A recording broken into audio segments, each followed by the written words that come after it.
in the 5 by 5.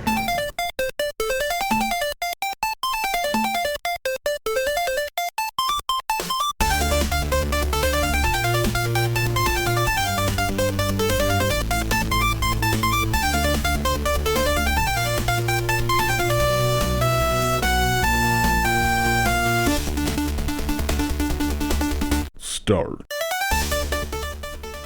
Ladies and gentlemen, hello and welcome to the 113th episode of the Retrotopia podcast. My name's Alan, and today we are dusting off an age-old format here at Retrotopia and going back to the 5x5. Except this time we're adding an extra by 5 to the mix. That's right, it's 5x5x5, and if you're new to the show, this is basically just our kind of a ranking episode where each of us picks 5 of our top whatever the subject may be for that week and just riff about it for a while, and it makes some good and creative lists. Speaking of good and creative, we actually left this one up to the Patreons to decide. They voted, they had their say, and they decided that games that made us gamers was the topic of the week. And that's an interesting one, isn't it? Because games that made us gamers is not necessarily your favorite games of all time, because there are plenty of games that I could say are the best of all time, but a lot of them I played when I was already well established as a gamer. I mean, we are talking about the games that set you on the path to becoming not just a casual gamer, not just a casual hobby, but the games that really cemented you as a die-hard gamer, for better or worse. They don't even have to be very good. Just those games from your history that really just left an impact on you and made you decide that, you know what, I'm not going to be sporty, I'm not going to be smart, I'm going to spend all my time playing video games. Well, at least that's how it went for me. I don't know about you guys. But we'll get into all of that in just a little while. It's going to be a bit of a shorter intro this week because we don't have a choose one, lose one for obvious reasons. I'll get there in the end, don't worry. Because there's no game of the week. And we also don't have a gentleman's interlude for the same reason. So I suppose I'll get the plugs out the way. So, I mean, if you are just interested in the 5x5x5, then, I don't know, spin on probably about 15 minutes or so, and you'll get to our lists. That said, if you're sticking around, I do have to get the plugs out of the way, and Linktree/Retrotopia, linktr.ee/Retrotopia, you can find all things Retrotopia, including our Dashery, TeePublic, merch pages, where you can find all of our exciting Retrotopia t-shirts, hoodies, mugs, wall art, God, all sorts of stuff, baseball caps, all of that good shit over there on Retrotopia. Probably a bit late for a Christmas present, but maybe a late Christmas present for someone. I don't know. Maybe if you perhaps don't like that person very much, you can get them some of our merchandise. And yeah, you can also find our socials: Instagram, X, whatever else that we're on, Facebook. I think. Do we have Facebook? I don't know. I don't think we have Facebook. Regardless, you can find all of our socials over there on Linktree, and you can also find a link to our Patreon, which is free to join. You get early access to shows as well as access to our quick play series. You get access to our Retro Bites with where Brian and Joe talk about different gaming topics that tickle their fancy. You get that 15 days early with an extra topic tacked on the end there for your listening pleasure. And what else? You get to vote in polls like the one that spawned this episode. You get to write in to the host of the episode. You get to comment on the game of the week. All sorts of good stuff. We do also have a paid tier, which for $2 will get you access to all of the above, as well as you get to listen to our New Game Plus show, which is kind of a modern review show for games, because we don't get to talk about those very much on a retro-inspired video game podcast. And you get to pick a game as well for the host of your choice for a quick play. So if there's any little game, any short game from your past that maybe inspired you to become a gamer, then perhaps it's something you could throw at one of us to review for you and see what we think, see if we love it as much as you do. All that being said, I don't care what Patreon tier you're on, because all of you on Patreon get a chance to write into our 9-bit banter box and have your say. And seeing as it's Christmas, I have no idea whether you're on the naughty list or the nice list, but I know all of you are on the culturally elegant list.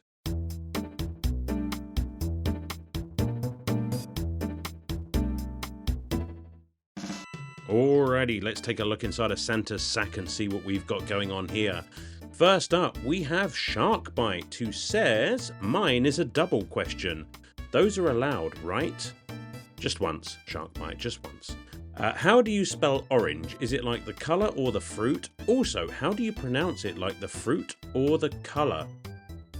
Great question. Great question, asking the hard-hitting questions here. I spell orange like the Terry's chocolate, which is, if you don't have those, they are literally chocolates in the shape of an orange, that are, you split them into segments, and they're just delicious chocolate orange, and they're a staple of Christmas, and that's how I spell orange. I pronounce orange, I don't know, like the duck à l'orange, duck à l'orange. Roll the R, orange. Yeah, that'll do. Duck à l'orange. Omelette du fromage. If you know, you know. Next up, we've got Festive Yoshi94, who says, "Alan, Beano or Dandy?" Straight to the point. Yoshi, I love it, and I'm going to get straight to the point as well. Beano, and it's not even close. I mean, we had issues, if you don't know, I don't know if they had these everywhere, but Beano and Dandy were like comic book strips that we used to have in the UK. Maybe they had them in the States, I don't know. Dandy, I was aware of. I think we had a couple floating around at my nan's house, and all I remember from the Dandy is Desperate Dan, and didn't do anything for me. Give me a good old Beano. Dennis the Menace and Gnasher. Minnie the Minx. What's it? Roger Dodger. My favourite were hands down the Bash Street Kids. I love those comic book strips. It was just a bunch of misfits in school, and they just drove their teacher absolutely up the wall. And it was good shit. I loved the Beano, man. Like, we had the annual every year. We would just read and reread those comics over and over again. Good times. Thank you for and very fittingly, for the dose of nostalgia on an episode that is already very nostalgic. Thank you very much, Yoshi. Brother Retro says, "Mr. the Gentleman. As a fellow from across the pond, what would you say would be a good representation of a home-style English meal from your part of the globe? For instance, I live in, and I have no idea, I've never heard of this place before, Appalachia? If I pronounce that wrong, I apologise. So a good home-style southern meal to me is, it says friend chicken. I don't know if that's fried chicken or if that is friend chicken. We'll go with friend chicken. I like it. Sounds nice. Baked mac and cheese, collard greens, cornbread with lots of butter, and finish it off with a nice banana pudding or peach cobbler. God almighty, that sounds amazing. So what about you? Anything wild we should know about here in North America? Cheers to you and yours." First of all, Brother Retro, thanks. I'm hungry now. That sounds delicious. God, I'd love to try that. Cornbread, lots of butter, yeah. I don't know. I mean, it's no surprise that, English food is... I mean, when you say English food, we kind of just steal everything from everyone else, don't we? I mean, we have our staples, a good, solid roast dinner, which can't be beat, especially if the potatoes are on point. We're big on our stews. Just basically pick your meat of choice, throw it in a pot with just all the vegetables and gravies and all of that good stuff, and just cook it for hours until everything just falls apart. Mop it up with a big crusty loaf of bread slathered in butter. Shepherd's pies, cottage pies. A lot of our food is based around just meat and veg in various combinations. And I know that sounds kind of bland, but I mean, done right and seasoned properly, it's something to be reckoned with.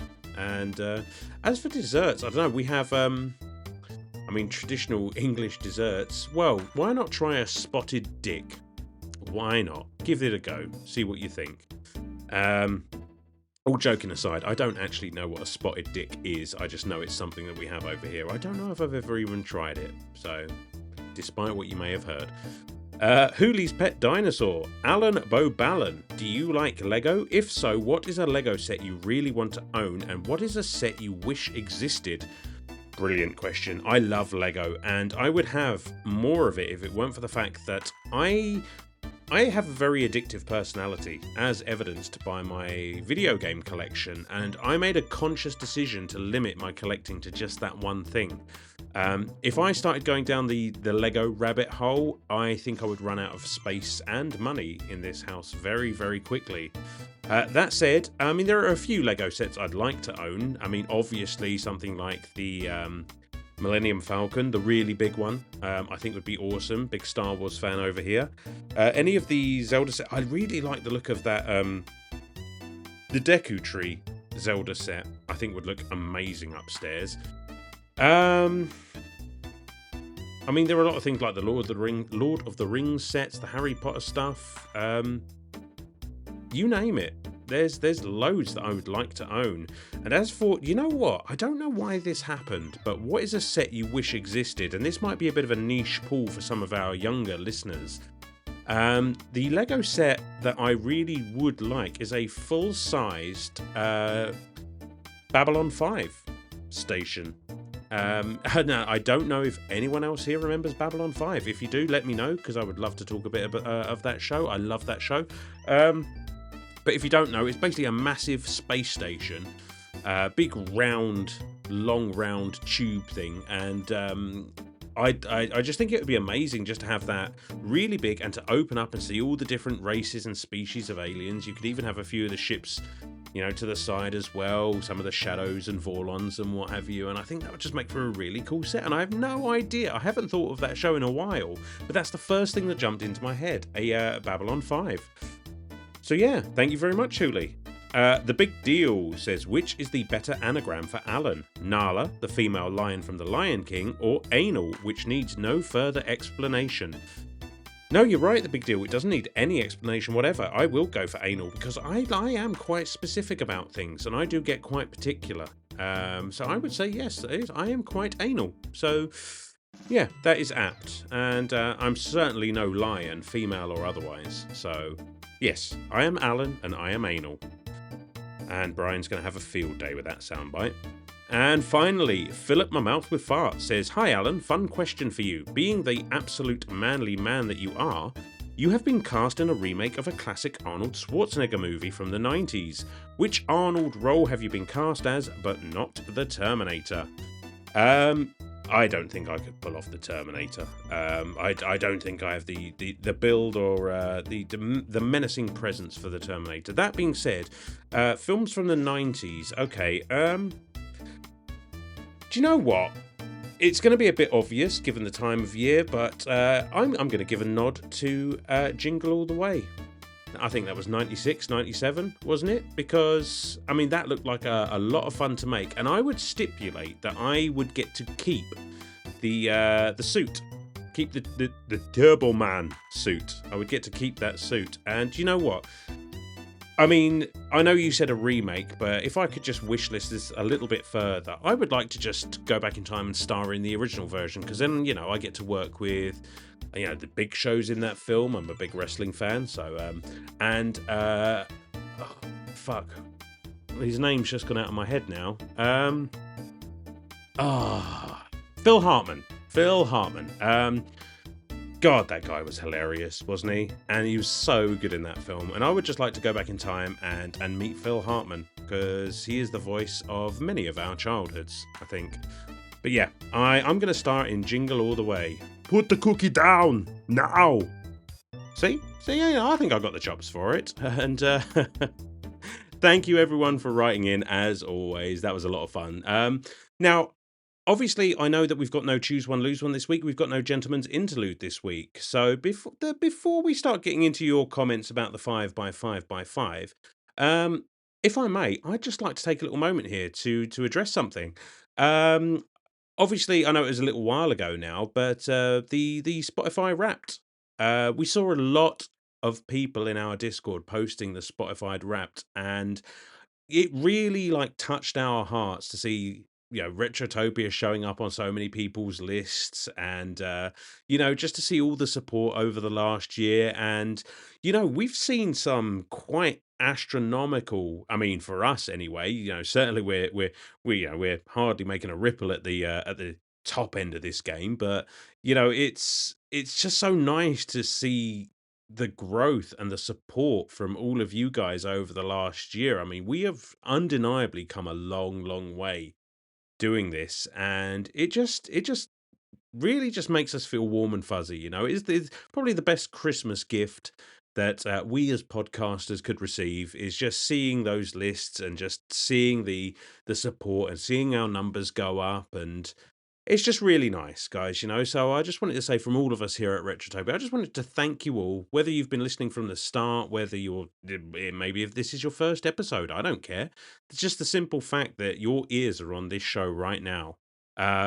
Just means the world to us. Like, thank you. And, we're going to keep on going. We've got loads of shows planned for next year, and we're just going to keep growing this thing. So once again, thank you. Thank you on behalf of myself, Brian, and Sam for all of your support in 2025. Onwards and upwards. All right. That's enough of the mushy stuff. That's enough sucking you guys off. Let's get to our episode. And before we talk of our 5 games that made us gamers, we want to hear from you lot and hear about some of the games that made you gamers. So first up on the list, we've got Sharkbite, who says, Thomas the Tank Engine on ZX Spectrum, first game I remember ever playing. Pokemon was my best friend at school. I must have been about 12-ish when it came out, and I was hooked the moment I started it. Final Fantasy VII was the first proper RPG I played. I remember burning those potions before I got to the Scorpion boss in the first reactor. Ah, fun times. World of Warcraft taught me about dailies and the consequences of missing just one. Also taught me to not be married with kids and play this game. Tetris taught me the meaning of try to beat your high score. I could go on with more about these games, but we don't have time. To answer the question, Final Fantasy VII made me a proper gamer. I love Final Fantasy VII, and I love the shout out to the ZX Spectrum as well. Big fan of that system. And yeah, Final Fantasy is a game that undeniably influenced my life as a gamer. But I was at that point, I was already balls deep in gaming, so I was going to say it didn't make my list. I had to think about it. It was a while ago we recorded, but no, it didn't make my list. But good shouts all round. Blaine the Hoagie Man said, the game that made me a gamer will always be Super Mario Bros. 3, but 4 other games that kept me being a gamer. Donkey Kong Country, seeing games with those bright colours were amazing. Final Fantasy VII, there it is again. Being able to see games in a 3D environment and being able to explore so much was awesome, inspiring. Metal Gear Solid, a game that proved games can have great cinematics. Cinematic. Astrobot. Sometimes it's hard nowadays to play a game that gives me these feelings like how I used to, and this game accomplished it. No kidding, Blaine. I mean, that is a very, very new pick for a list like this, but I can't argue that. Like, Astrobot was phenomenal. Definitely agree that it harkened back to that nostalgic feel of like playing those early N64 platformers and what have you. So good shout there. Good shout all round. Big Kid 782 said Super Metroid, Legend of Zelda Ocarina of Time, Batman Arkham Asylum, God of War, and Kingdom Hearts. These are the games that got me hooked and had me looking for my next fix. Um, Big Kid, are you just looking at the list of my sort of personal favorite games there? I mean, not the games that are about to come up on this list. Okay, we've established that, but I think you've probably nailed. I mean, I'd be surprised if that didn't comprise at least a large chunk of my top 10 games of all time. Super Dave says, I owe a lot to Pokemon for discovering video games, as well as my dad sharing his love of Pac-Man. Aw, that's wholesome. Pokemon Gen 2, Harry Potter Quidditch World Cup, Sly 2 Honor Among Thieves, Harvest Moon Friends of Mineral Town, and Persona 3. Again, another good list. I've never played a Persona game. Maybe I should. I don't know. Let me know, Super Dave. Where's a good place to start with Persona? And then I'll probably ignore you and just start at the beginning anyway, because that's just what I'm like. Dylan Jacobson says, without these 5 games, I never would have been a lifelong gamer. A Link to the Past, Super Mario Bros. 3, TMNT Turtles in Time, Pokemon Red, and Star Wars Shadows of the Empire. I like the niche pull of Shadows of the Empire there. That is a good game. A little bit janky. I played it recently, but that's just probably the N64 is. I don't know how we played the N64 back in the day. I mean, we were obviously a different breed back then, but I played it recently, and it's a great game. It's just doesn't control as well as it used to, but I respect that choice. Brother Retro says, "Oh man, I gotta go with a top 5 as well. Super Mario World, Mortal Kombat 2, Contra 3, Mega Man X, and Tetris.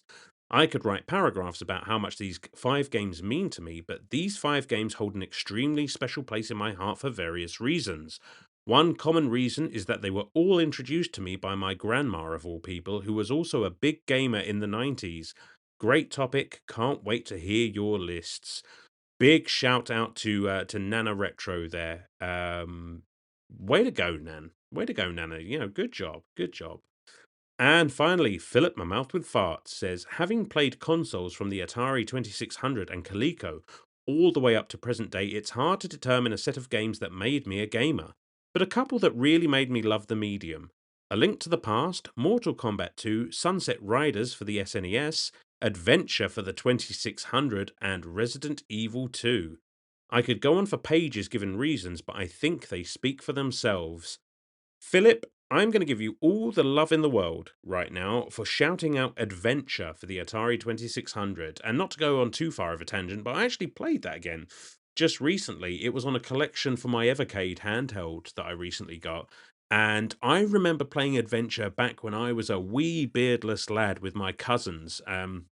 And I can't remember if it was on their PC or if it was on their Atari or God knows what, but it was one of those games that I remembered from my childhood, but I could never for the life of me remember what it was. And when I found out what it was, I hunted that bitch down. And you know what? It may be basic nowadays, but it is such a good time. I really enjoyed replaying it, and it definitely deserves a shout. And it is quite revolutionary for its day, I think. So, Adventure on the 2600, my God. Oh, we're getting old, you and me, buddy. Anyway, speaking of getting old, this intro is far longer than I thought it was going to be, so let's get into the episode proper, shall we? So thanks for listening, guys. Thanks for writing in, as always. And again, thank you for all of your support this year. It's meant the world to us. Let's get into it. As voted for by the Patreons, 5x5x5, the games that made us gamers. Thanks for listening, guys. Enjoy the show.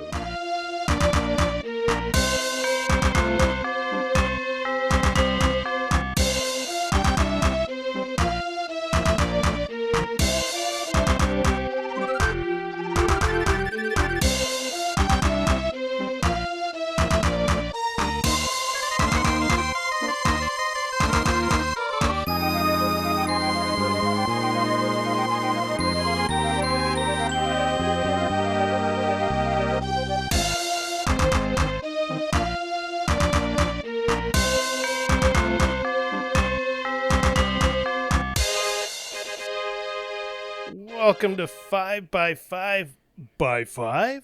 That's right, for the first time in Retrotopia's history, we're all going to take a top 5 list on the topic that won the top 5 poll. And that topic was the games that made us gamers. So we all sat down there and probably took many, many hours of studying and reflecting on our lives, and we came up with the list of 5 each. Well, I did. Alan seems to have 10, and Sam seems to have finished it today, right after he started it. Either way, it's going to be a good time. Because joining me is, of course, Alan and Sam. And I've just announced the order we're going in. Hey, there were literally no lies told in that entire introduction. I feel No. I feel represented, and I know that's true of Sam as well. Oh yeah, true to form. Is just not friends with the schedule, are you, buddy? That's you, Sam. Yeah. No, He's yeah, no, talking I to don't pay attention to anything. Mind you, today has been kind of one of those days where, paying attention is a little bit hard. We're recording on a Sunday. It's snowing for where myself and Sam are. It's cold, it's miserable, and Alan still lives too far away to hug. Oh, no. That's just... Oh, that makes me sad, because I'm wearing such a lovely jumper.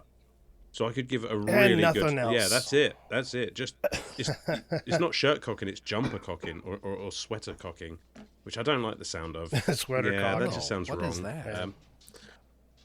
You never heard of shirt cocking? It was right from Deadpool 2. Shirt cocking? I don't know. That's where you're wearing no pants and your cock's hanging out below your Oh, shirt. Yeah, the Winnie the I Pooh. call that. Yeah, that's what I call that. I call that Winnie the Pooh. Or Donald ducking. does Donald Duck have a sweater, or is he just got it like a? He wears a top, but he doesn't wear pants. That's right. Okay, that's all right. No wonder he's so Or angry. Winnie all the the Mickey Pooh time. Mouse is- if you're on the toilet. Mickey Mouse's suspenders, no shirt, That's right. Yeah. giant shoes. But that is way off topic. All right, so the topic du jour is the top 5 games that made us gamers. And when I picked my list, I took a look all the way back from the first game I played all the way up to the game I think that really solidified me into the video game lifestyle. And that was my methodology for doing this. How did you guys really look at your games? Kind of the same, really. It's a difficult topic to kind of talk about, right? Because I mean, there are very obvious choices, like, you know, the first game you played and stuff like that. But there's also just like, it's not just that. I mean, there are games you play along the way that maybe, I don't know, bring you back or just make you fall in love with the media all over again. It's just, I kind of approached it like that. And it's really difficult to differentiate between the games that made you a gamer and then just wanting to throw some of your favourite games on there, because that might not be the case, if that makes sense. Yeah, not all of these are. I think no, not all of them are my favorite, but most of them are among my favorites. But there's very specific reasons why I picked each one, and they're not necessarily. Each one's different, and it's very. I think it feels very clumped into a certain era, and then a huge gap of time, and then another one. So I'm not gonna. I hope that's not a spoiler, but you'll see how it goes. And I kind of tried to. Actually, they did kind of stay in chronological order, whether I wanted them to or not. But there'll be some skipping around a bit. Autobiographical. Yes. I love it. All right, with that, let's start with our number 5, and the order is going to be, as I said, Alan, Sam, then myself. So, Alan, you can start with number 5. Hey, listen! 5. All right. Number 5 out of 10. Fuck, where do I even go from here? I'm still flabbergasted that I've not actually done a 5x5x5 before. So that's kind of a little We strange. haven't done a 5x5x5 before. But it feels like we should have done, right? How has this only just happened now? Yep. I am going to pick... We're going to be listing off 125 things. 125, yeah. That's exactly... Starting with number 125. All right. I'm going to pick for my number 5, and I feel like my list is maybe a little bit vanilla, but I'm no good at making lists, so bear with me. I'm going to pick the 1989 Game Boy game Super Mario Land, because it is not necessarily everyone's favourite entry in the Super Mario series, but I have just such fond memories of playing this game, and I've probably said this before. I think I did a quick play on this game way back in the day. Mm-hmm. It's just. I think it was your first one. It might have been. It was either that or Castlevania the Adventure. I can't remember which one I did first, but this was definitely one of them. And this just harkens back to those heady days when I was a child and summers used to go on forever, and I would just waste them sitting outside playing a Game Boy religiously. And this was the game that I would play. It's one of the earliest games that I knew I could complete, which kind of fueled my lust for beating games. Because I knew it was a reliable one that I could just sit down and within sort of 20 minutes, half an hour, just put it to bed. And it kind of taught me that while I did have friends and I could go out and play with them, I could also quite happily just ignore them and play a game sitting on a park bench or in a field somewhere and just whiling away the hours playing this game over and over and over again. And I think since then that's just sparked my love of portable gaming that exists to this day. I mean, I'd hear an argument that I prefer portable gaming to console gaming, but that's neither here nor there. But it all started with this one. It's a great game. I remember playing that in the doctor or the dentist's office. They had a Game Boy, so my mom would take us a little bit early so we could go play the Game Boy, and that's pretty much where I first played and beat Super Mario Land. Right.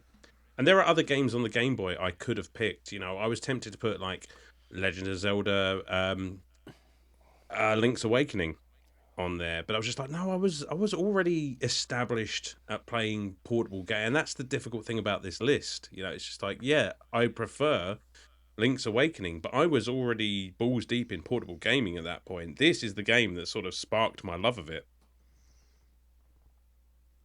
Right on. Hell yeah. Sam? I had that game too. I like that game. Super Mario Land.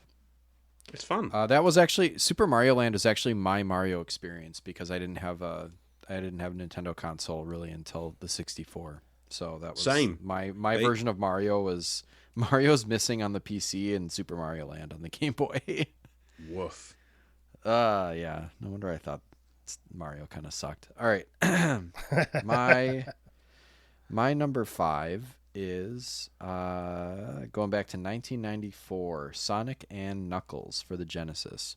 And the reason why I picked this one is because I must have gotten it for Christmas either, I think 1994 or 1995. So I might have been in second or third grade. But I think this is one of the first games that I really consciously wanted. I had Sonic 1 and 2 and I liked Sonic, but usually I wasn't really aware of or reading gaming magazines or picking my own games or anything. So I would just kind of get like either my dad would pick games that he would think I would like, or I would end up with stuff like Taz Escape from Mars or Stimpy's Invention, like stuff that's from IP that I liked, like your licensed schlock. Not always schlock. Escape from Mars is actually a pretty good game. But what was another one that I would get all the time? Oh, like the Power Rangers games and stuff like those were the types of games that I was usually getting early in my gaming lifetime. But Sonic and Knuckles was one that I actually asked for and I spent quite a bit of time with and has lasted. I actually I think I got rid of my Sega when I got the 64. So I didn't have any of my original games, but I've since collected a few of them at least. And Sonic and Knuckles was one of them that I really had an eye out for, because that was a big game that really, if it didn't make me a gamer, at least was like one of my early memories of being aware of what I wanted. So Sonic and Knuckles is my number 5. Oh, I mean, Yeah, good number 5. I mean, do I even need to say anything? Yeah. I mean, you can make quite the stack with it. I fully endorse. I mean, Sonic and Knuckles and Sonic 3 together is just peak 16-bit era gaming for me. But you know what the funny thing is I never had Sonic 3. So Sonic 3 is on my list. And I know that you can play them on collections and everything, but I do want a physical copy because I want to make that stack. Yeah. Hell yeah. And I don't have a copy of Sonic 2 currently, but that one's not as hard to find. No. I do want to make my stack. Stack away, buddy. Hell yeah. All right. Well, mine's not as exciting as that, but mine actually comes with a story, though. We recovered this movie. You remember The Wizard? Yes. Well, The Wizard is a movie where what we now know is an autistic kid who just absolutely locked into Nintendo games goes on a journey to try to play at this big overall competition, and he ends up winning it. But it was actually when this movie came out, it came out in, hold on a second, I got the wiki open here. Oh, yeah, don't give me a date. 1989, so December 15th, 1989. The game I'm talking about is the one they show at the end, Super Mario Bros. 3, which came to North America February 12th, 1990. Now, it was already out in Japan at the time. I, however, did not know anything about video gaming outside of Canada, really, because I was a kid and I didn't have Nintendo Power at the time, so I knew nothing of Super Mario Bros. 3. And we were watching this movie, and I believe it was in the theater, but maybe it was just a rental, and when they showed Super Mario Bros. 3 at the end and that big reveal, my little 8-year-old brain just exploded. No, 10-year-old brain. What year did I say this came out? 1989? 9-year-old. I'll split it in the middle. Anyways, I was young. And I was just, oh my God, it was the biggest reveal of my life up to that point. I was so excited. I was bouncing on the walls. I wanted to play this game, and I watched that scene over and over and over just because of the way it was revealed was really big to me. And it's still why I like watching like the Game Awards, because I prefer to see those reveals happen, and that's what gets me excited. I don't play Dragon Ball Fighter Z or Dragon Ball Z Fighters, but I watched a reveal video with a revealed in front of an audience of Kefla. Yeah, Kefla being revealed there and people freaking out, and I got excited with them. That's kind of what this game did to me, is it really developed my excitement of new IPs, or not new IPs, but new games, things to look forward to, the big reveals and all that. That's why I made my list, because this one really locked me into that liking games outside of just playing them. I agree. You know, one of my favorite of all time has got to be that reveal that they did for God of War Ragnarok. Have you seen that? No, but I'll probably watch it after we're done. They're just playing a trailer, and then when Kratos just walks out onto the screen, the pop is something else. So yeah, that is real. Oh, that is real. Did you watch the Final Fantasy VII remake reveal? I did not. No, just as good. Oh God, when you watch it in front of the audience and them freaking out, because like at that point everybody just thought it was a meme. They're never going to remake it. Sure. Yeah. And then they started this video off, and it just looked generic. And all of a sudden, you hear the Telltale music from the beginning of the game, and people just went "Whoa!" Then they showed Midgar there, and it was just like, yeah, it was great. The story of Final Fantasy VII Remake is kind of fun, because I distinctly remember being in college, and like I would play more. I would go back through and play some of my older games. Like, so I was playing Final Fantasy VII a ton, and that's where I really got into like going through and beating the extra weapons and all that kind of stuff. But I just remember when the PS3 came out and they did that kind of more or less tech demo of the introduction to Final Fantasy 3, or not 3, PlayStation 3, Final Fantasy 7. They did that like up-resed version of the intro, and then everyone was just like, so you're going to make us that, right? As like a whole game. And they're like, give us a minute.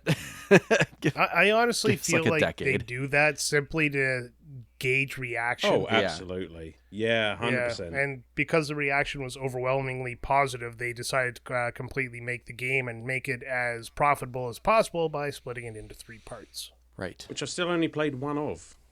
So Yeah, me too. Just the first one and the little integrate thing.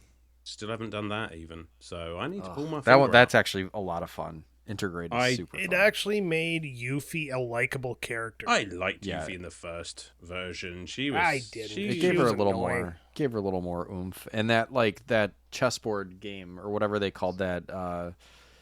What was the? God, no, I can't fucking remember anything. Fort Condor? Yes, Fort Condor. Fort Condor, yeah. That Fort Condor is actually a really fun mini game. That's actually expanded on in the second one. Excellent. Oh, you see. I will get to it in about 10 years.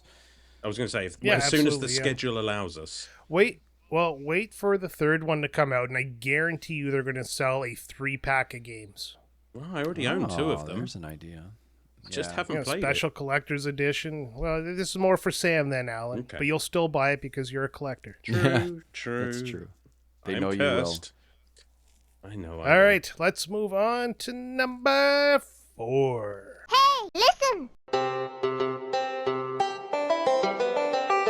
4, Okay, I guess that's me again. So my number 4 is a pick that I distinctly remember watching somebody else play, and it literally grabbed me by the balls right from the off. It was released in 1999 for the PlayStation 1, and I swear I'm not doing this just to fuck with you, Brian. I know exactly what it is now. Yep, I know. It is, of course, Final Fantasy VIII, which is, I mean, okay, I'll hear the argument that there are better Final Fantasy games, and I've played better Final Fantasy games, but this was my first experience with a huge open world JRPG kind of game, and right from the off, that opening cutscene was one of the most beautiful things I'd ever seen in gaming up until that point. I will not argue with you on that point. It is one of the best openings to Anything. any game I've played. Anything. Yeah, agreed. And with And that's where the good stuff ends. listen, this is my pick. You sit in the corner in the cuck chair and wait your turn, okay?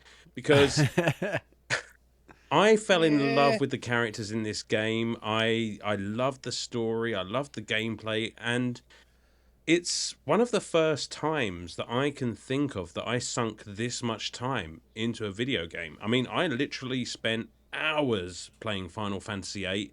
It was probably the first game that I'd ever stayed up all night playing until the sun came up. And you know that awful thing when the birds start singing in the morning and you fucked up? Trust me, it's the sound of it's the sound of regret instantly. I just cycle over and start the next day in my brain, and I wake up. That's fair. That's a good technique, actually.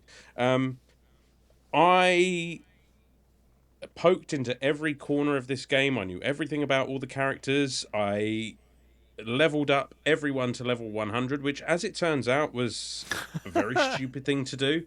Because the mechanics of leveling in this game are not conducive to somebody's first proper RPG. And I realize that now. Final Fantasy VII was sitting right over there on the shelf, probably discounted a little bit. And I had never heard of it. Because this was literally my stepsister got this game for Christmas, and I watched her play it. And that's where I was just like, I've got to get hold of this game. I've got to play this game, because we play it together, and obviously you would get so far and then I had to go home, and it was just like, I have to know what happens next. The story had me so engrossed. And that's, I think, probably the first time that I realized that this medium could tell a story that was big enough to occupy, like, what, 4 discs? 4 discs for a game? I was like, what the hell is going on here? That's crazy. I think it was more about the graphical upgrade than the story. Yeah, but consider what, however old I was at that point. I can't do the math. Anyway, I'd never heard that was the equivalent of having multiple cartridges for a game. It's just like, it was unheard of. Yeah. So it's just like the size, the scope, and the level of polish on the game, which sounds funny now. It just blew me away. The cinematic nature of it and the storytelling and all of that. It was just, wow. Okay, I didn't realize that video games could do this. Well, I'll let you have this one, and I won't say anything negative about it anymore for the rest of the day. You know what else is cool about the discs is that they had like pictures of the characters, like kind of etched onto the tops of the discs. So like each disc looked unique and was a cool, you know, like piece of the whole ensemble of like everything that was in that jewel case. That's what sucks about the platinum versions. I actually still have the game sitting behind me. I do. I have mine with too. Those discs. Yep. Yeah. Just no dust on it at all or anything. I just never even opened. Part of my game collection that survived with me was a good amount of my PlayStation stuff, minus the actual PlayStation. I do have my PS2. That's a solid thing to That's all keep. you need. Yeah, That's all you need. Great console. Yeah, it still works. All right, should I go for my 5 or my 4? I did my 5 already. My number 4 is Warcraft 2 for the PC, which came out in 1995. This, I think I've told the story before or mentioned before how my dad was into PC gaming, and that kind of helped usher my love of games along a little bit from a PC standpoint. I think a lot of my early memories of gaming are actually PC games, and then I got into my own console gaming a little bit more afterwards. But Warcraft 2 was one of the first games that I actually spent a significant amount of time playing, whether it was going through, you know, as far as I could. I wasn't necessarily the greatest at it, because there is a lot of resource and unit management and everything that you have to go through. So you can really kind of fuck yourself over in a playthrough if you spend a good, you know, like hour and a half working on a map and then realizing that you've done it wrong. But I would go through and create maps. I would play with all the different abilities of some of the units and stuff, and I would read the manual, like the manual that came with it with all the pictures, all the backstory of all the different factions of orcs and humans. I liked the like the theme of it. That was part of more than like a Lord of the Rings. I think Warcraft got me into fantasy, where I had already kind of dipped a toe into science fiction and space stuff. I think I prefer my space to my high fantasy, but also like Warcraft did a lot to bring me into that world. I don't know. Yeah. Also was one of the first kind of experiences with online gaming where you do the dial-up modem. I think I mentioned this with, I don't know, we didn't cover Command and Conquer yet, but playing dial-up games of Command and Conquer or Duke Nukem or Warcraft 2 was pretty big at the time. So that was kind of my first experience with that. I remember having to, either my dad or myself, like having to put the codes in to kind of like link up phone lines, and yeah, good times. It has been finally re-released on Blizzard, whatever their service is called, Battle.net. For a long time, it wasn't available, and then it was available on Good Old Games. And now I think it's actually been delisted from Good Old Games because Blizzard took it back and did basically a remaster where you can play the original Warcraft 1 and 2 through a DOS box, I think, if you're playing on PC. And then there is a remaster that just up-reses everything but keeps the original gameplay. And oh man, we got to cover it someday. It's one of my favorites of all time. But yeah, I think that really informed a lot of my tastes and things that I like about gaming was Warcraft 2, and that was an early one for me. Mm-hmm. I think we've discussed it for a while, Warcraft 2. I think we definitely owe you an episode of that somewhere down the line. Well, yeah, you owe me. It's on the list. You owe we me. just keep forgetting. I mean, whatever, in the spirit of us, whatever. I mean, there's plenty to cover. In the spirit of us planning episodes while we're doing another episode, I think that's something we need to look, because I've never played a single Warcraft game, and I know it's kind of an easy series to take shots at now. It's just like anything. When it gets so super popular, it kind of becomes a target for ridicule. So all I know from Warcraft is stuff like fucking South Park and what have you. Oh, World of Warcraft, yeah.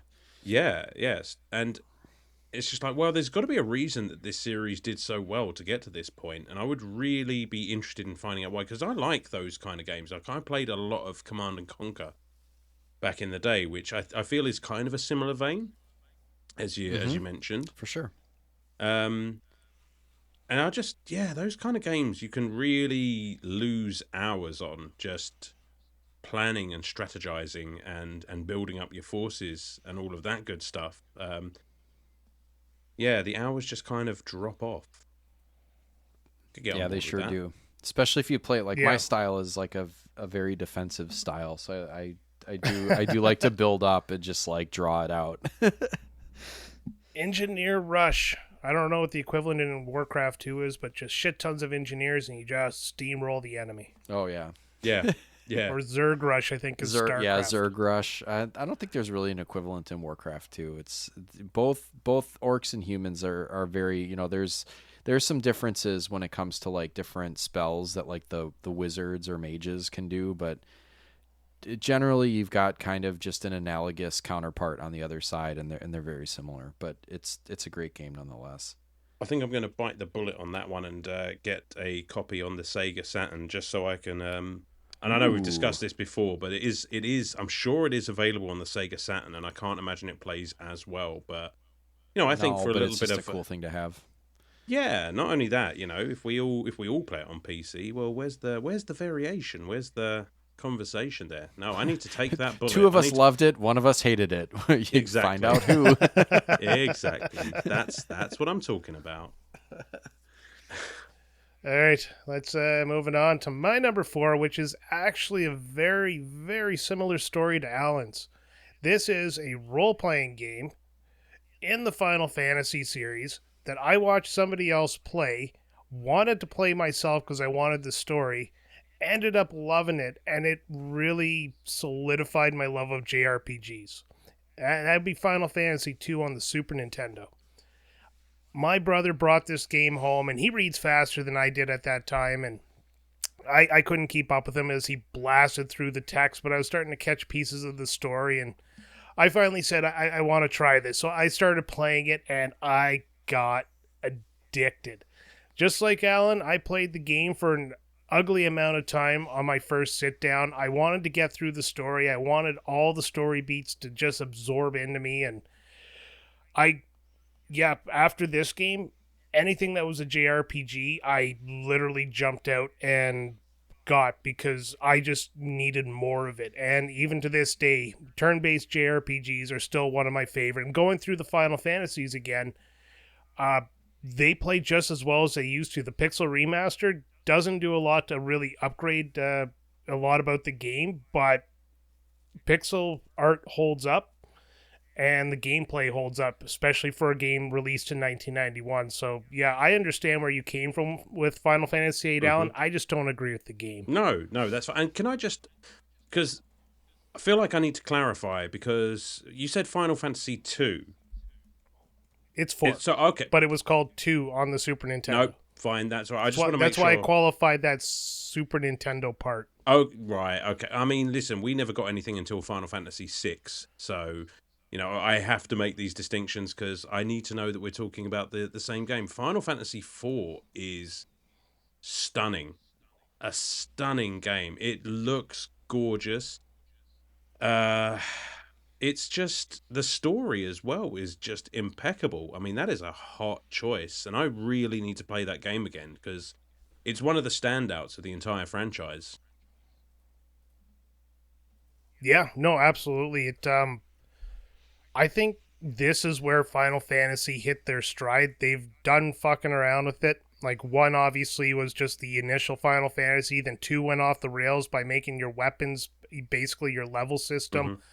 Then they attempted the job system there, but it was broken because, like we've discussed in the episode, you can just use Dragoons and jump your way through the game. So this one focused mostly on story, and it had a killer story, one of the best in the series, 100%. In my opinion. I still like actual Final Fantasy 2 more than most people do, I think. Well, I enjoyed that game, definitely. I do. I like it a lot, actually. I don't know if it's because I played perfect. it on the Game Boy Advance, so I guess it had been tweaked.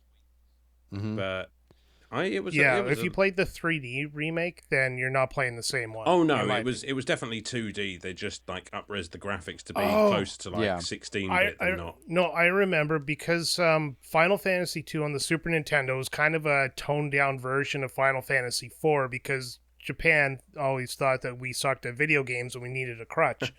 They weren't wrong, but at the same time, really.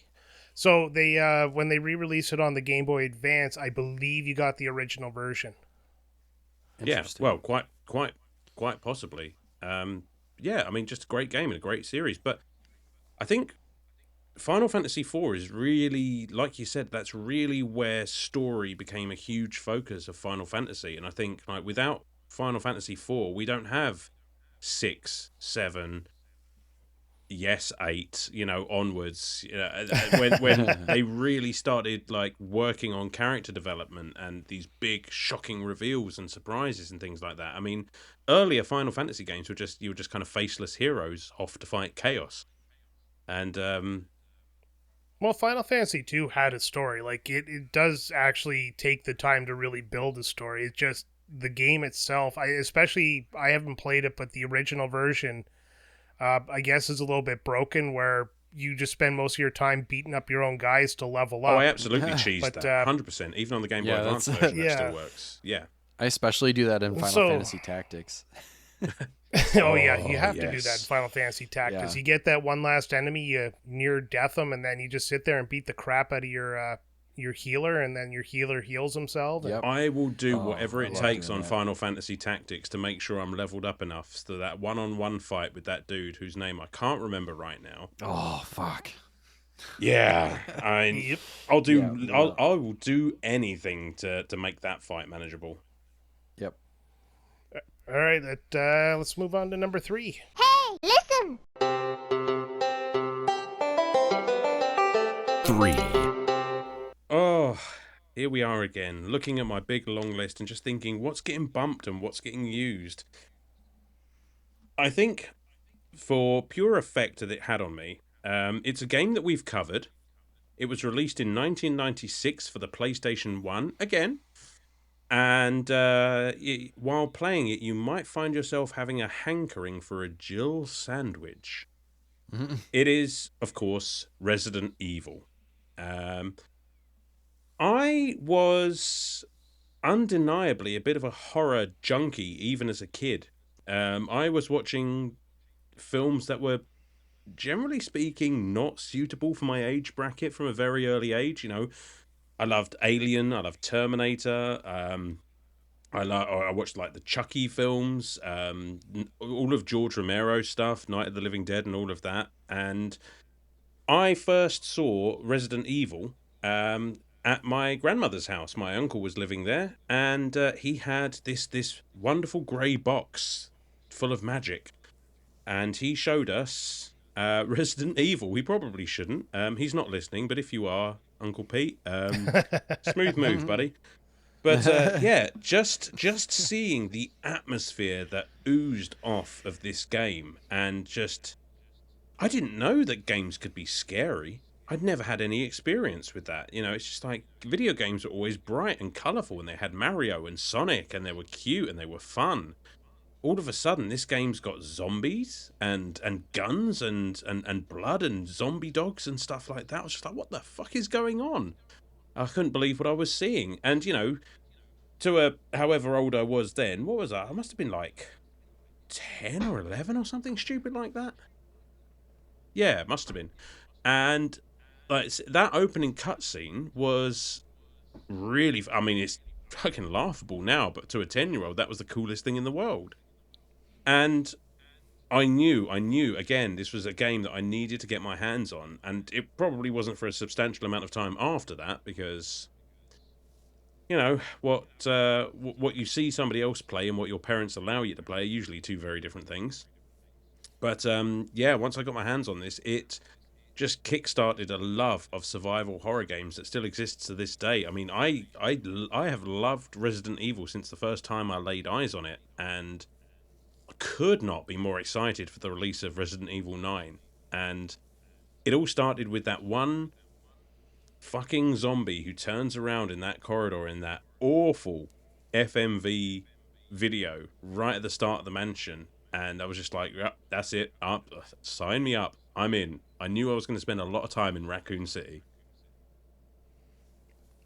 Excellent. Yes. Actually, I didn't dislike Resident Evil when I first played it. I played the first two when I was younger. I just fell out of love with that style of game. Like, even Silent Hill is hard for me to play. Oh, I agree. I get that. I think it's mostly because of the tank controls. Like, I tried playing Mega Man Legends again, and the tank controls nearly sent me into a blind rage. Tank controls for me are like riding a bicycle. I mean, I have played this series and Silent Hill inside and out so many times. It's just like, I don't think it's a skill that I can lose at this point. I fell off them for far too long, and now I'll never get it back. That's fair enough. I mean, it's not intuitive. I have trouble with them. It is not an easy thing to deal with, and especially with those like sudden camera angle changes and your character's going one way and suddenly they're going another way, and you know that's something we might be talking about in the not too distant future for an upcoming game. But yeah, I just love it. Yeah, I love it for all its cheesy B-movie quirkiness and bad voice acting and all of that good stuff. Yep. True. No, it's a great pick. I like the story that came with it too. I was like locked in there. I liked it more. I mean, we played it and covered it this year, the first Resident Evil, and I don't think I had played it. I had played a little bit of it, but I had never played it all the way through like we did for this, and I enjoyed it more than I thought I would, for sure. Yeah. All right, Sam, you wanna take that up? Yeah, number three. Number three. Yeah. All right.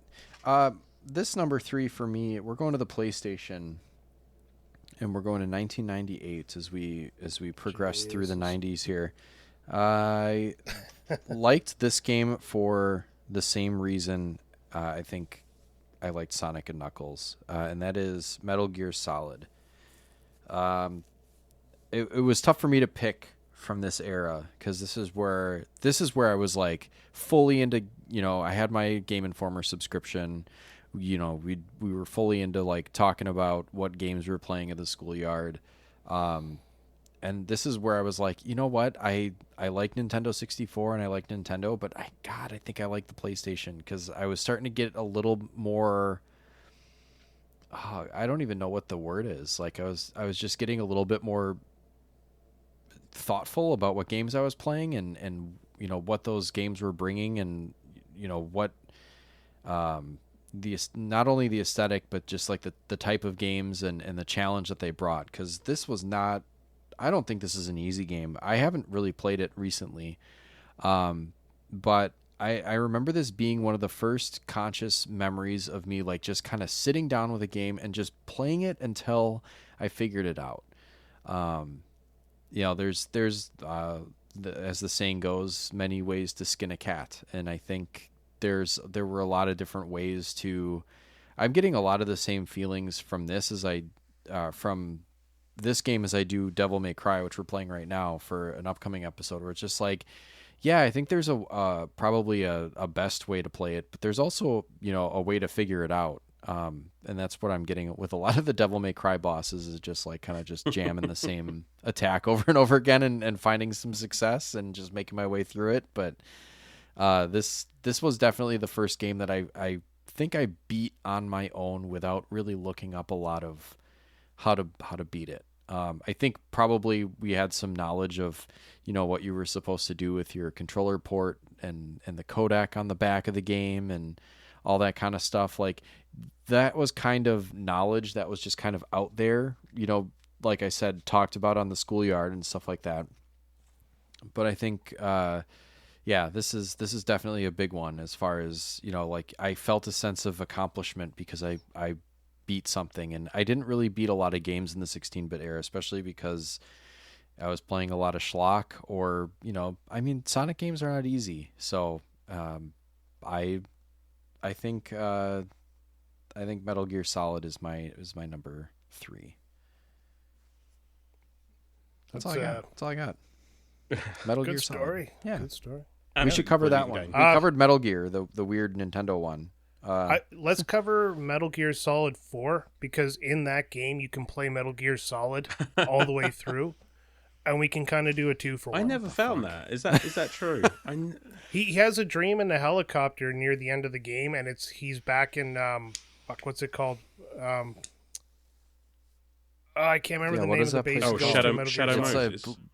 Is it? Yeah, Shadow Moses, and it's the actual game, and you can replay it, and it's built inside of Metal Gear Solid 4. I've only played Metal Gear Solid 4 once, admittedly. You can also skip it because, if you just want to get back to Metal Gear Solid 4, which in my opinion was a very, very good game, and when I was playing it, I didn't want to go backwards in time. Yeah, no, Metal Gear Solid 4 is a great game. Cutscenes notwithstanding. Is it like a remake version of it, or is it just like No, it's the port? original version. Oh, that's amazing. Kind of shoved in there, and he's dreaming, and then you're just playing the game again. I want to play it. I think I sold my copy. I should get it. I love Metal Gear Solid. If it wasn't for something like Resident Evil already pulling me over to PlayStation and all of that good stuff, like I could hear an argument for putting it on my list, because wow, I mean the story is crazy. The interactivity, like outside of the game, was mind-boggling. Like you say, figuring that stuff out, like with the control pad, with the codec, it's just like that's some crazy fourth wall breaking there that I'd never seen before. Yeah, that's Kojima. It's a cool. Like I gotta play it again. It's a fun ass game. Like it's funny that you mentioned that you were close. Sounds like you were maybe closer. This is one that you might consider putting on your list, because Final Fantasy VIII is definitely one I might consider putting on my list, even though I've never fucking finished that game. It's tough, I did sink a lot of hours into it as a young man, but yeah, Metal Gear Solid. So I'm glad. Like we didn't even plan this, folks. We got to mention both of them anyways. So Well, there you go. There you go. Metal Gear Solid.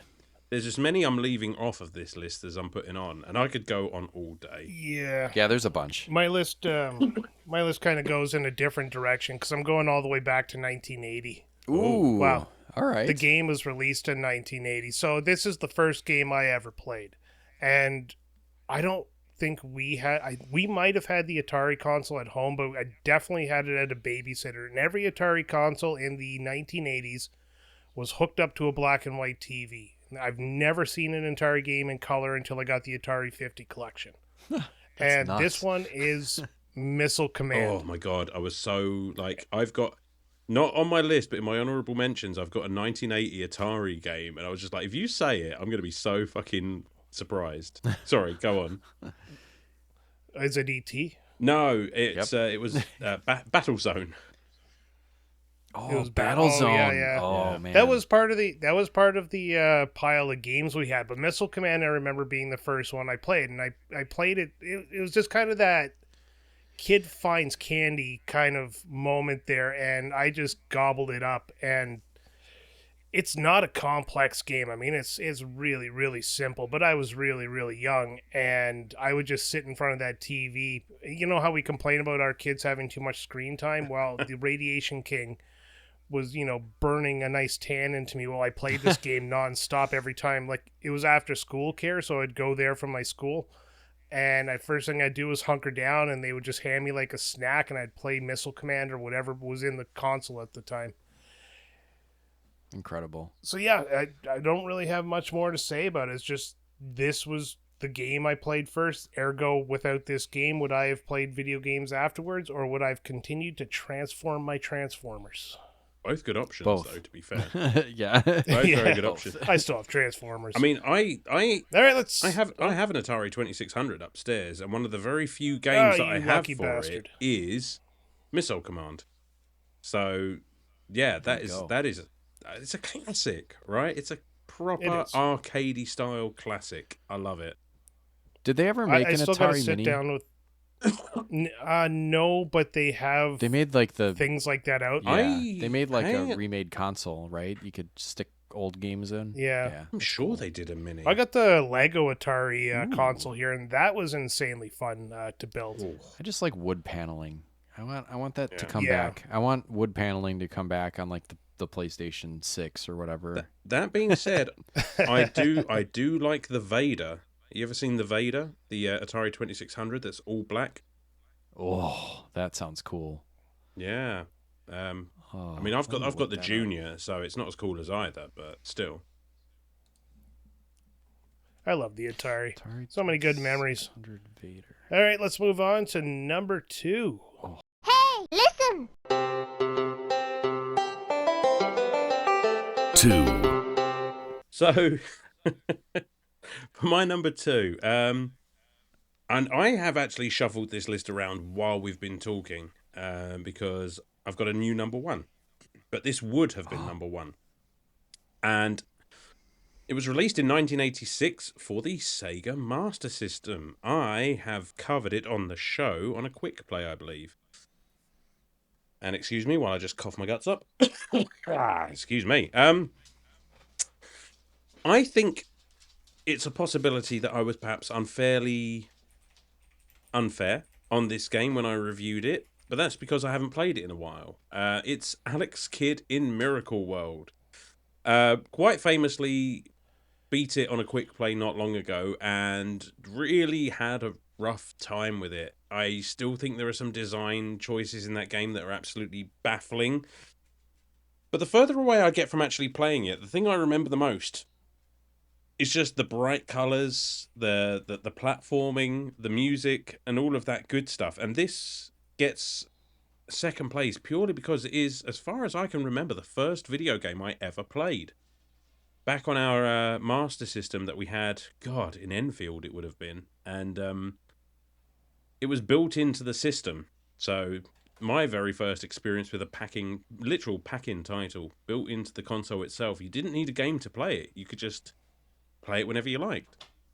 And Yeah, I don't necessarily think it's aged all that well, but I still can't help but just have fond memories, at least of those first 2 levels, which is about as far as I could get as a child.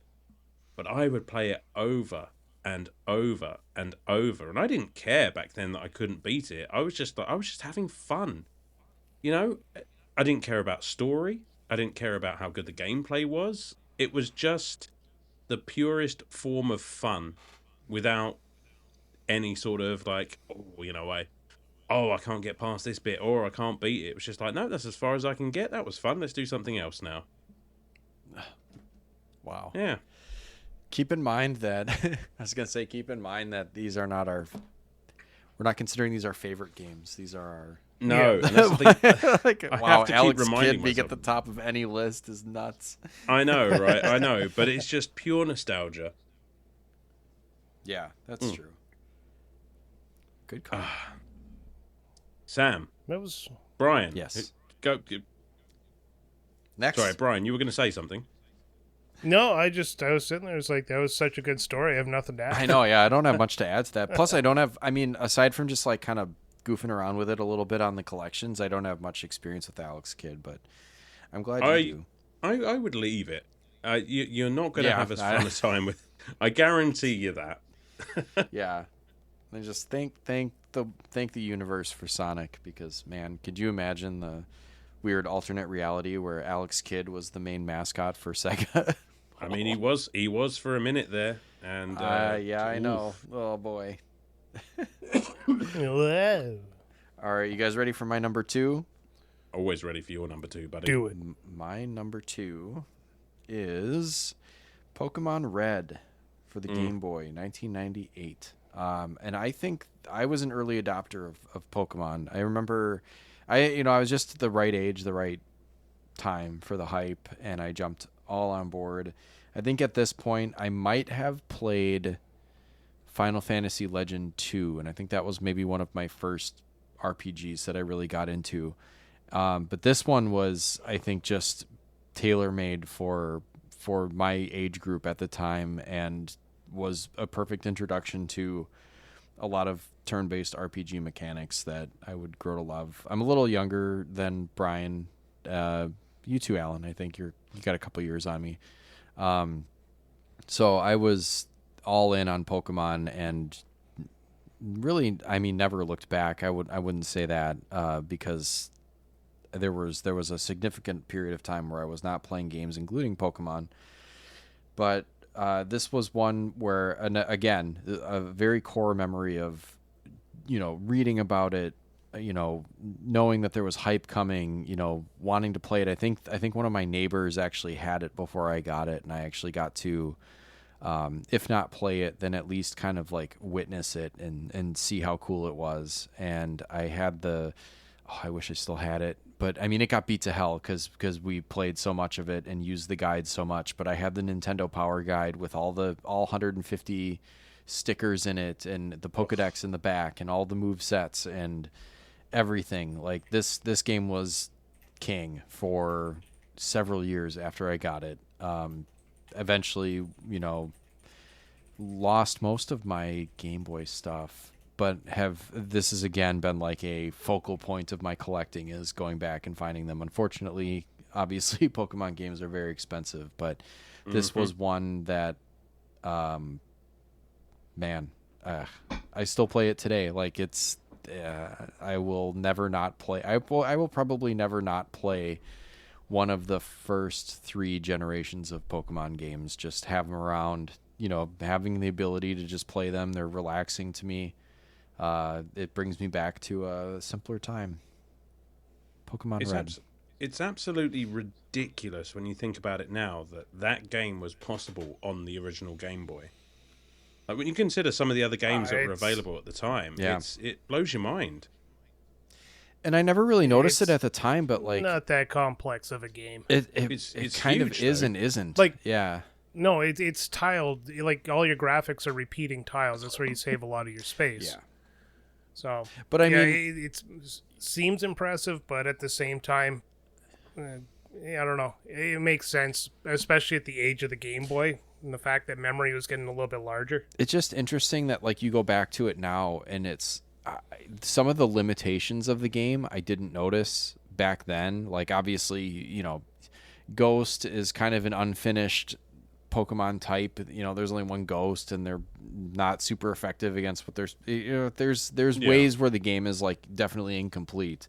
Psychic is broken. What was the other thing that I mentioned or thought of?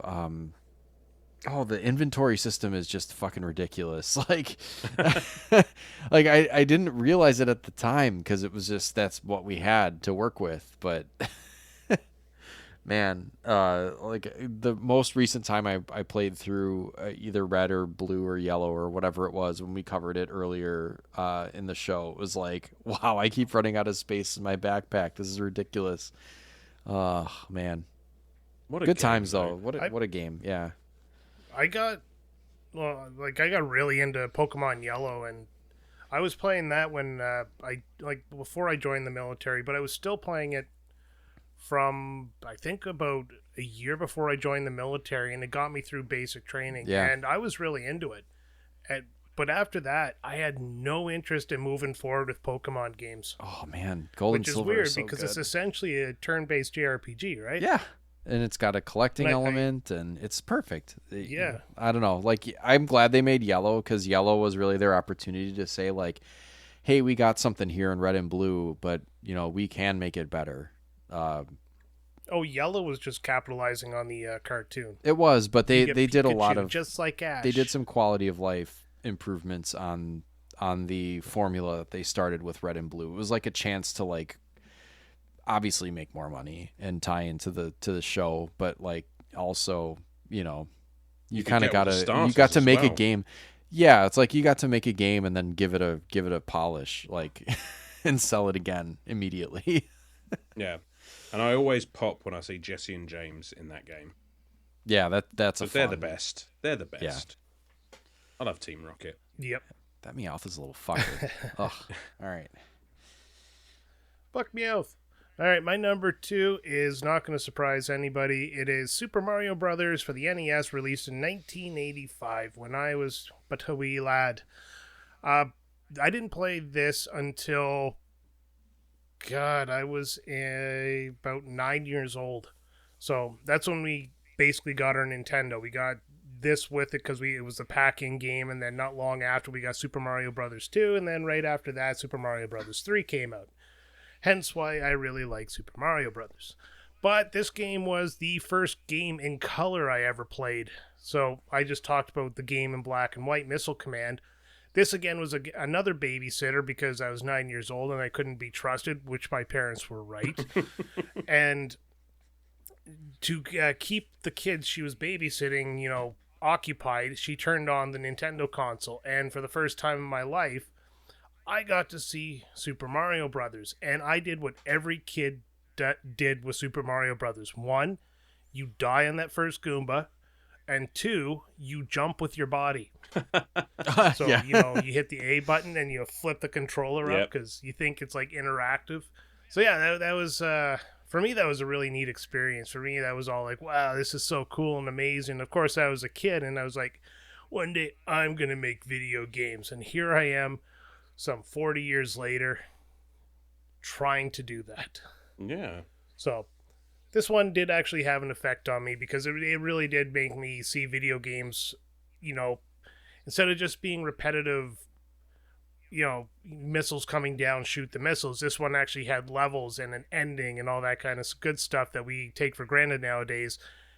And this is where it all started for me. So yeah, as basic as the story you can get in Super Mario Brothers, it is still one of the big games that really got me into video games. I think Super Mario Brothers is just, it might be lacking on story, but it is the best example of physics in a video game up until that point. Like, it set the bar for how... Oh, yeah, not to mention level 1 actually is studied about how it taught you the game without you really realizing it was teaching you how to play the game. The perfect tutorial level, absolutely. And it was always a it was kind of an enigma to me because it was always that game that those Nintendo kids had, and I never played an NES back in its day, and it always just looked so cool to me. But yeah, I mean, somebody had to bring this game up on this list. It'd be a sin, right? Oh yeah, I mulled over it because they didn't want to have two Mario Brothers, and I realized the list wasn't really a ranking list; it was more just a It's list personal. that talks about our experiences. So I figured, what the hell, let's have two Marios. There you go. So yeah, that is my number 2, and I think we're ready for our number 1s, boys. Hey, listen! 1. Well, in the spirit of you saying, things that you could have left off of your list, the only reason that I was going to leave this off the list is that I think it's too damn obvious. But then I think if I'd have done this episode and not mentioned it, it's personal, right? Who cares that everybody who's listening to this show already knows what I'm going to pick for my number 1. You two guys already know what I'm going to pick for my number 1. It was released in 1992 for the Sega Megasys and gave that plumber a run for his money. It is Sonic. Alex the Kid 2. You son of a bitch. The Hedgehog 2. What do I need to say about this game that I haven't already gushed about on this show before? I mean, I liked Sonic 1 a lot, in fact. But Sonic the Hedgehog 2 just improved in every way on that formula. It was infinitely more playable. The levels were infinitely more interesting. And Sonic was infinitely more cool. I mean, this kicked off a personality shift in me that still exists to this day. I mean, with Sonic 2, that now I'm collecting Sonic the comics. Now I'm getting Sonic the Hedgehog toys. Now I'm reading Sonic the Hedgehog books. It's just like watching TV shows and all the rest of it. It's just like I modeled my entire childhood personality around that little blue bastard, and he didn't even talk. So it's just, this game fundamentally changed my gaming history. So like, it took it from something that was, this is cool, this is fun, this is a nice little diversion, to no, this is the thing that I want to be doing for the rest of my life. If video games can be as fun and as cool and as edgy as this, then I want in. And I'm, I know he's not had the best run of things lately, but I will still always buy a Sonic game, and I will always play a Sonic game, and even the bad ones. I'm not blind, I know they exist somewhere. But it all started with this one. This is the game that absolutely cemented me as a gamer, and to this day, now I'm doing a podcast about video games, and it all started with Sonic the Hedgehog 2. And we come full circle. And we Hell do. yeah. I didn't play Sonic until, probably at a buddy's house when we were in our teens, and he was a game collector, and I played Sonic. I'm like, I don't get it. That was my history with Sonic. Then we played it for the show, and I still don't get it. It just feels like in that era, you either grew up Mario or you grew up Sonic, but never did you grow up both. Well, no, and that's what was so wonderful about the 90s, because that Sega versus Nintendo thing, there's never been another thing like it. No, people talking about console wars these days, it's not a console war. This is a console kerfuffle. It's a skirmish at best. It's a skirmish, yeah. Yeah. Oh man, I had Sonic 2. I had Sonic 1 and Sonic 2 with my Sega, and those were my Sonic games until Sonic and Knuckles. I would say I played a lot of Sonic 2. But yeah, I think the only reason why Sonic and Knuckles gets the edge for me is because it really was a time where I was very, I think I was focused on it. I kind of asked for it, it was a game that I was aware of. I think Sonic 2 and Sonic 1 were just kind of part and parcel with the Segas. So like when I got a Sega, that's kind of what was in with it. But Sonic and Knuckles for me was the one. Well, but listen, I could see an argument for 2. We're overdue a Sonic 3 and Knuckles to complete the trilogy / quadrilogy, if you want to call it that. Because I started on this fucking thing with Sonic the Hedgehog, and then I'd been with the show. What was it, 6 months or something, 50 episodes? I can't remember. And we did Sonic 2. Oh yeah. We need to start planning that Sonic 3 and Knuckles playthrough, and maybe, I don't know, Brian, maybe that's the one that'll win you over. You never know. There are sequels to franchises that I like where I don't like the original game, so. There you go. And it's not that I hate Sonic, I just don't get it. No, that's fine. You know, I respect your opinion, even if it's wrong. I mean, it was all about him going fast, and I play the game, and you like take 5 steps and run into a wall.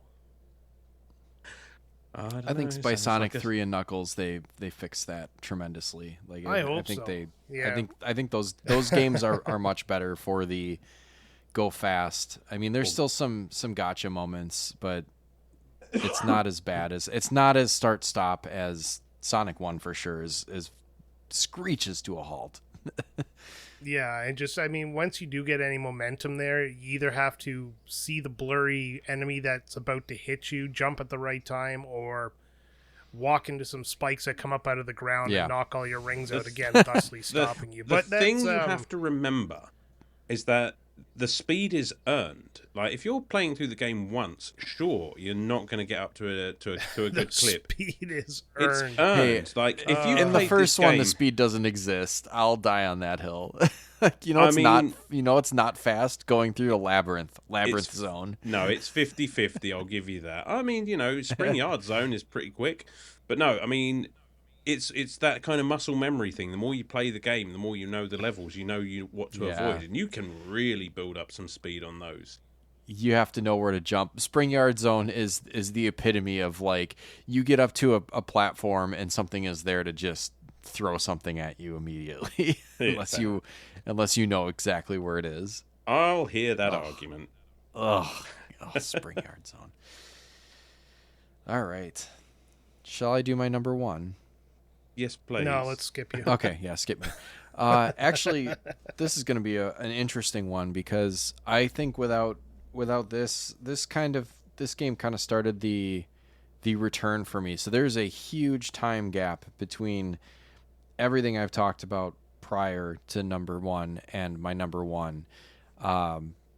This is a game that brought me back from a pretty long hiatus. I think after the late 90s and then the early 2000s, I really kind of I was always kind of maybe gaming here and there, but really fell off for me, kind of a long tail and then a drop off for a while where I didn't. I'd say a good probably 10 or 15 years. And this game brought me back, and that is Breath of the Wild.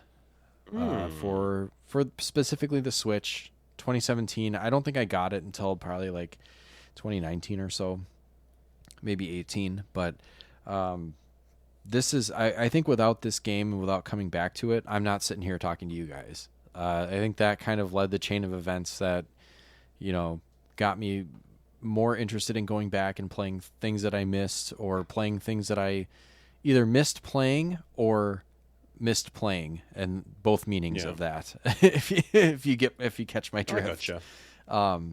And yeah, this definitely started the Switch itself is a brilliant piece of technology for being able to both give you new Nintendo games and let you play all the old stuff that you loved. So this game brought me back, and that's why I'm here, and that's all I'll say about it. I pumped so many hours into it. That is a hell of a game to come back to. Sorry, Brian. That is one of the few games I 100%ed. And I did every... they're not called temples. What are they called? The Divine Beasts? Beasts? Yeah, they were the beasts. Not the Shrine Beasts. The shrines. The shrines. Yeah, those little pop-up shrines, yeah. Then I walked every... You know how it actually would show you where you walked on the map? Mm-hmm. Mine has a zigzag, because I actually walked up and down all the different quadrants. Oh, wow. Holy cow. Just to make sure I didn't miss anything. That's crazy. There was so much to do in that game. Mine looks like a pile of DLC spaghetti. Came out. A pile of spaghetti. Spaghetti. With red sauce. God. Let's not open that can of sauce again. Oh man, no, Breath of the Wild is a great It one. really is. Tears of the Kingdom to me did not hit as good as Breath of the Wild. Breath of the Wild just, I would like to say it almost reinvented Zelda, like the franchise, and took it away from kind of its formula of, find sword, go to dungeon, beat boss, go to the next dungeon. All the dungeons were thematic to the same degree, where it's like fire dungeon, ice dungeon, water dungeon, or temple or whatever. But it kind of broke it away because now you're going on this journey where you can go any direction you want. You just have 4 stories to complete, and you don't even need to complete them. That was the best part. Like speedrunners there just shoot their asses off that first island right into to Ganon, Hyrule, and yeah. they're fighting Ganon. Yeah, with a stick.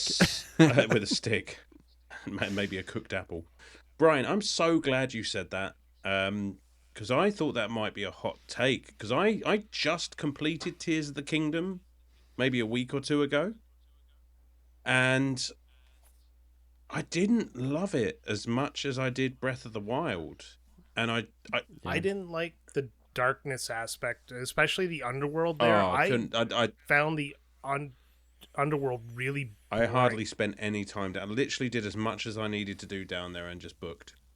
I was trying to be a completionist on the game again, so I found all those light sources which show you where the shrines are on the upper world, because they're connected. I just did not want to explore as much as I did with Breath of the Wild. Breath of the Wild just like gave me that sense of wonder. And Tears of the Kingdom just kind of gave it to me again. I'm just like, I've kind of already done this. Yeah, and you're revisiting areas. That's kind of what got me. And then you can't really make changes at that point because, you're rewriting history, and it's not really a new history because it's still the same Link. It's not like it's another 100 years in the future. No. I mean, I'll always prefer the old style of Zelda, but Breath of the Wild was a fun mix-up. Yeah, I think I prefer it to Tears of the Kingdom. As cool as some of the things they introduced were, and I do enjoy the odd Instagram reel of someone just making something absolutely ridiculous and beating the shit out of a troll with it. Absolutely. I fucking hate the Ultra Hand, though. I did not enjoy that mechanic at all. It's tough. It's tough. And I think I don't know. Yeah, we can get into it at some point. Maybe it's worth covering the two as some sort of an extra episode, because I could go on for a while. Maybe. For sure, because I definitely put a lot of time into both of those games. Two episodes planned in one show. Fuck me. Yeah, actually like 3. Maybe. That's what we normally do, isn't it? We just start talking video games, and then next thing you know, we're off to the whiteboards and writing down games and stuff like that. And it's not actually a video game review; it's just a never-ending planning session. Absolutely. Brian, why don't you bring us All home? right, I'm just What is your number one? I kind of holding off here because do you guys think you know what it is? Oh man, yes. I know what your favorite. If it was like a list of your favorite games, then I know what I'd say. But I think it might. Alan's on the right. I think that might be it, though. It's got to be, I don't know. know. I'm like psyching myself out though. It's Cool Borders. You guys are thinking. It's Cool Borders. Cool Borders. Oh my God. Go to hell. Oh no. Thank you, Cool Borders, for showing me everything that I don't like about games. No, you would think it would be Chrono Trigger, right? But it's not. Chrono Trigger's not even on my list. Chrono Trigger was just another JRPG in my life. Yeah, I fell in love with it, but you were already in love with JRPGs. It did not solidify any part of my gaming life. So this game actually, my mom told me about, and it brought back memories. Like, this happened probably about a few months before we even put the poll up. So when this one came up there, I had to contact her again and just get a reminder what the name of the game was. So when she would take me into her office to entertain me, as again, it seems my life might have been influenced by the people shoving video games in my face, who later would tell me to stop playing video games. But she would sit me at her computer, and this is the old like MS-DOS style systems way back in the day, and she would turn on a game called Dark Castle. Interesting. Dark Castle. It's this platformer, and the whole thing is you're going through this level trying to get to the Black Knight, and I actually had to read up on it, look at videos and stuff like that, and it was just this flood of memories. I had forgotten about this game, but I honestly believe that this game must have been like a defining game in my enjoyment of video games because, like, I can't get a computer, I can't get a laptop that isn't game ready because I find the computer is like the medium I enjoy video games on the most. Even though like I play more often on my PlayStation or whatever different other consoles, it's just sitting down at a PC playing games for me is entertaining because I can end it anytime I want, or I can close the window and just, pop up some internet or something like that, or chat with you guys, or get angry that you guys are like 37 messages deep and I keep hearing blick in the middle of my game, bastards. Power Wash Simulator is supposed to be relaxing, but that's off topic. Well, yeah, so this game, I don't know, it's a really good memory for me because it's obviously time I spent with my mom, and I would like to hunt down a copy, and I think I found one online. Like, you can find those websites that will let you kind of stream these old games. The MS call it, what is it, DOSBox or something like that? Yeah. So I'm probably going to go do another quick run through until I realize how garbage the game actually is. But no, it's why it's my number one. It's why, like I said, Chrono Trigger's not my number one because it's just another game in my life. But this is a game with a story behind it and a game that actually had memories that come flooding back to really bring me to this point. And all my games were early games. I think outside of Super Mario, two of my games are in the 90s, but most of my games are in the 80s. I detect another quick play coming, and that would be another formative years. Yeah. Yeah, quick play the early years. Yeah, I mean, you know what? I have actually heard of this game, but I think it's because the Angry Video Game Nerd did a video on it. Did he? I'm sure he did. I stopped watching him. I dip in and out if the game looks interesting, but I don't watch as much as I used to. Once he joined that group, I just felt like the quality of his stuff kind of suffered because back when he was independent, he was more edgy, he was more on the right note, and now it just feels I don't know, it doesn't entertain me. Do you remember, or you ever watch one? It's called Fully Ramblematic now. Oh, Zero Punctuation. Yeah, Zero Punctuation used to be really good. And then again, he got bought out, or not bought out, but he joined another group of people, and then his videos kind of the same thing. They kind of started falling a little flatter. I love Zero Punctuation. That's something I would watch endlessly. I will not bow to any sponsor. It's like people only do things because they get paid, and that's just really sad.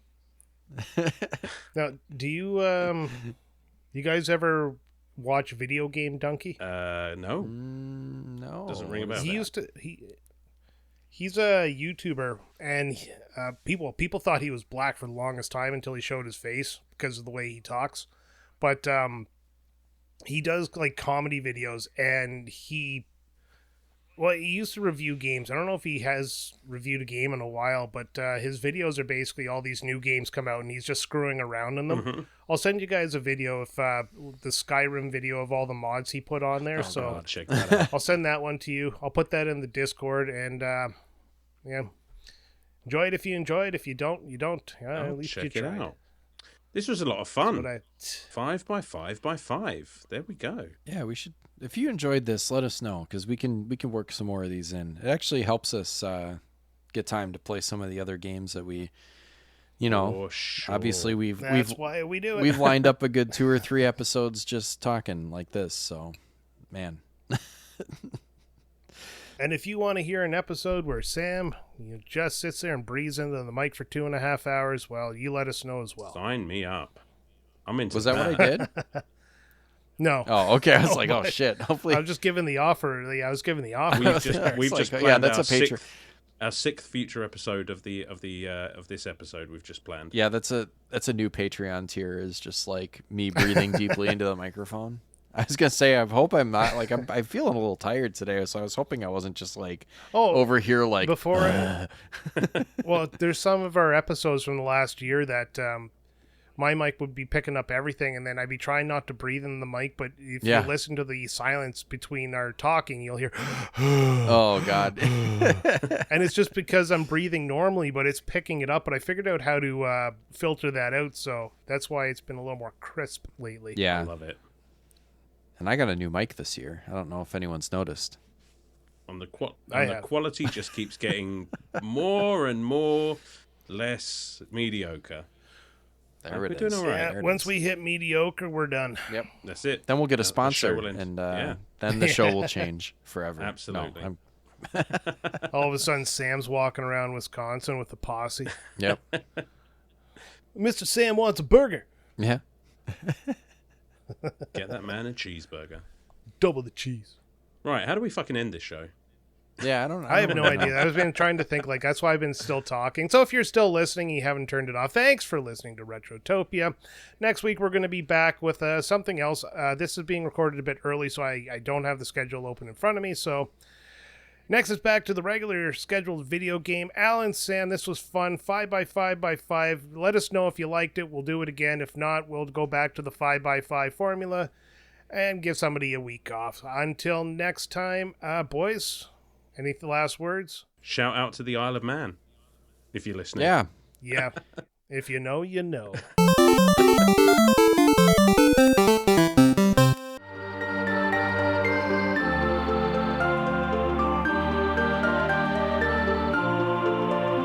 Hi there, everyone.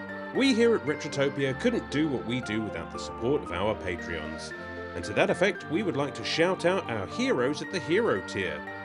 So a huge Retrotopia thank you from all of the hosts here to Andrew Wright, Wildcard, Unbuckled Cape, Makeshift Money, Sergeant Ombre, Randy Berridge, BCOS19, J Nasty 15, Chris Kaplane, Jack Datchler, Sir Busts-a-Lot, Big Kid 782, Super Dave, Big Brown Dog, Studstill Smash, Fallen Snow Kiku, Radmac, Calin Hygus, Old Man Gamer, Raging Demon, Radioactive Hooli, Blue Shell Discharge, The Big Deal, Dylan Jacobson, Game Genius, H, Brother Retro, Shane's World, Ovindley, Brian Spritzer. So thanks as always for your support, guys. It truly means the world to us and means we can keep doing this little thing that we love so much. Game on.